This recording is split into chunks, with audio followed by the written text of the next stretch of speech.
karakter Bu Prani ini kan beda banget ya dengan saya yang dia guru, terus juga orang Jawa yang sangat primo, yang bukan diri saya. Jadi ketika saya menjawatahi karakter ini, saya berusaha berempati kepada karakter yang seperti itu. Imbasnya tuh jadi kadang-kadang sekarang mungkin empati saya mungkin bertumbuh gitu, lebih baik daripada sebelumnya. Terus yang pasti sekarang saya kemana-mana naik motor. Sebelumnya saya nggak bisa naik motor.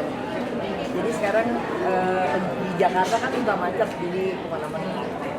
Yang pasti anak-anak saya belum nonton hari ini, mudah-mudahan menonton dan mudah-mudahan yang disampaikan bisa mereka juga bisa dapat impact yang baik dari filmnya. Yes, iya. Jadi saya punya pemahaman bahwa ternyata kita mendidik anak itu nggak lebih baik nggak direct, tapi kita harus kreatif untuk bisa merubah pola pikir gitu. Jadi kadang-kadang kalau mendidik anak-anak langsung A, B, C gitu. Tapi gimana caranya?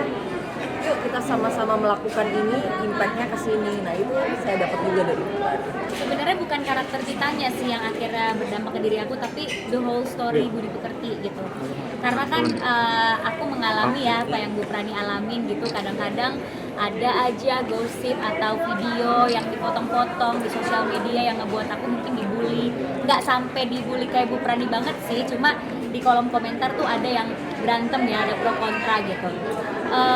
Jadinya aku belajar dari film ini bagaimana menghadapi hal-hal seperti itu, bagaimana kita bisa sabar dan menahan diri dan mengelola emosi dengan baik. Dan aku harap juga film ini juga bisa berdampak ke orang-orang yang mungkin suka komen atau suka bully, jadi mereka tahu kehidupan di balik orang yang viral atau orang yang dibully itu seperti apa sih gitu.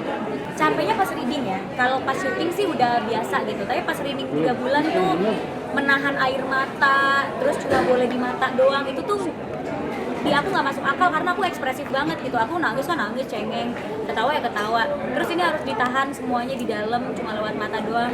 Bahkan latihannya itu pas dialog aku nggak boleh bergerak semuanya kecuali mata dan mulut yang ngomong gitu. Jadi itu susah banget buat aku dan lumayan berat. Tapi pas syuting karena 3 bulan udah dibiasakan kayak gitu, akhirnya pas syuting udah biasa dan nggak terlalu ada beban kayak reading gitu. Nggak tahu ya, itu waktu itu request dari Karegas. Jadi aku tuh susah nahan air mata. Jadi pas di take 1 sama 2, air mata aku itu udah jatuh sebelum waktunya karena aku emang cengeng. Nah Tita tuh nggak boleh kayak gitu. Tita harus bisa kuat. Akhirnya Karegas request air matanya keluar setelah menelan ludah. Kalau misalnya kalian lihat di sosial media, setelah menelan ludah, terus kamu tarik nafas baru air matanya jatuh. Tapi kalau bisa dari sebelah kiri aja ya. Jadi aku tuh waktu itu kayak nggak masuk akal requestnya kan. Tapi aku percaya tubuh kita itu bergerak dan bisa diperintah sama pikiran kita. Jadi aku perintahin aja pikiran aku, oke, keluar dari kiri ya, keluar dari kiri ya, terus bisa. Bahasa Jawa 3 bulan ya Bu kita? Iya, 3 bulan. Bahkan ibu yang orang Jawa juga ikutan 3 bulan belajar karena ibu Jawa Timur. Iya, karena Jogja itu kan punya tekstur bahasa sendiri, beda dengan Semarang, beda dengan Pekalongan. Jadi kalau saya Jawa Timur kadang-kadang suka keceplosan, are, gitu, kalau ini cah iki gitu, banyak perbedaannya. Nah ibu yang orang Jawa Timur belajar 3 bulan, apalagi aku ya, orang Ambon Sunda gitu, gak ada Jawa-Jawanya, gak ngerti satu kata pun. Jadi beneran 3 bulan itu setiap hari mengulang-ulang kata-kata yang sama supaya lidah aku itu terbiasa gitu. Karena orang Sunda sama Ambon kan kalau ngomong nadanya agak tinggi ya, sedangkan kalau orang Jawa tuh harus direndahin dikit nadanya, terus nggak boleh cepet-cepet kayak gini gitu. Jadi ya benar-benar dilatih 3 bulan ngomongnya dilambatin, nadanya direndahin. Kalau aku sih, kalau aku iya sama netizen, teman-teman wartawan pasti bisa tahu juga, aku pasti selalu menjaga gosip apapun itu selalu diam dan tidak klarifikasi yang selalu sadar klarifikasi apapun, karena aku gosip yang tidak benar itu nggak perlu ditambah-tambahin lagi dengan klarifikasi yang bisa membuat kita tuh jadi makin positif atau membuat netizen tuh masih makin bisa nge-twist kata-kata kita gitu. Jadi kalau aku sih aku diam, terus bagaimana cara aku bagus lagi itu aku tutupin dengan aktivitas yang positif gitu. Aku misalnya nge-post prestasi aku atau nge-post kegiatan positif aku, sehingga berita negatif itu tuh tidak ditutup dengan klarifikasi, tapi ditutupnya sama berita positif. Iya, aku emang gitu orangnya. Maksudnya emang diajarin ya sama orang tua dari kecil kalau kita tuh harus selalu baik sama orang walaupun orang itu gak baik sama kita gitu. Jadi kalau misalnya di dunia atau HP lu tinggi banget dah. Banyak yang misalnya nggak suka sama aku atau misalnya dia sebenarnya tidak baik, aku akan berusaha baik sama dia. Fans aku luar biasa banget. Makanya waktu nonton film Budi Pekerti pas adegan Rani disupport sama Budi Pekerti itu aku nangis karena aku relate banget sama kejadian itu. Waktu aku dibully, fans aku tuh ke rumah pakai baju real first, terus menguatkan aku untuk aku bisa bangkit lagi dan aku bisa ceria lagi. Jadi the best banget sih sebenarnya fans aku bisa mensupport aku sampai sebegitunya. Aku akrab sama penanggung jawab fanbase-nya. Jadi aku bisa mengedukasi mereka gitu bahwa kalau aku lagi dibully, mereka jangan ikutan bully, tapi mereka lebih baik ngeposting prestasi-prestasi atau kegiatan positif aja. Jadi bisa ketutup lewat itu. Aku sering sih soalnya ngobrol sama fans ya, jadi bisa sekalian mengedukasi mereka juga. Adegan tersulit sebenarnya nggak ada, tapi semuanya sulit buat saya karena memang dia punya intensitas yang tinggi kan semuanya.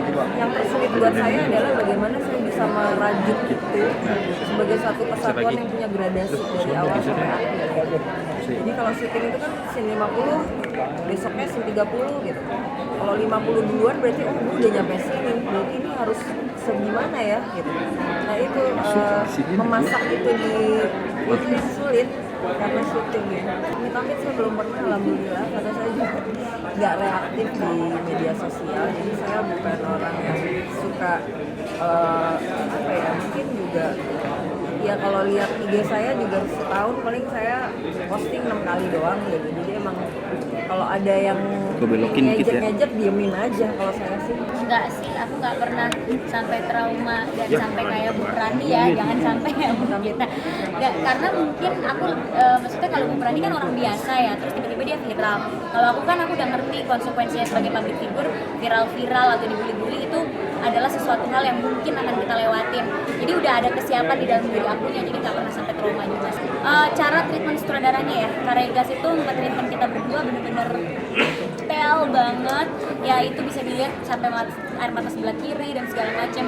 Aku belum pernah mendapatkan sutradara yang sedetail itu. Jadi perjalanan proses untuk bisa mendapatkan karakternya itu luar biasa. Ya saya mengikuti perasaan karakter, tentu saja berat sekali yang tampak di film mungkin ya itu yang dirasakan karakternya gitu. Saya sendiri kan bukan karakter, tapi saya berperan gitu. Jadi ya itulah yang dirasain Bu Rani yang kita saksikan itu.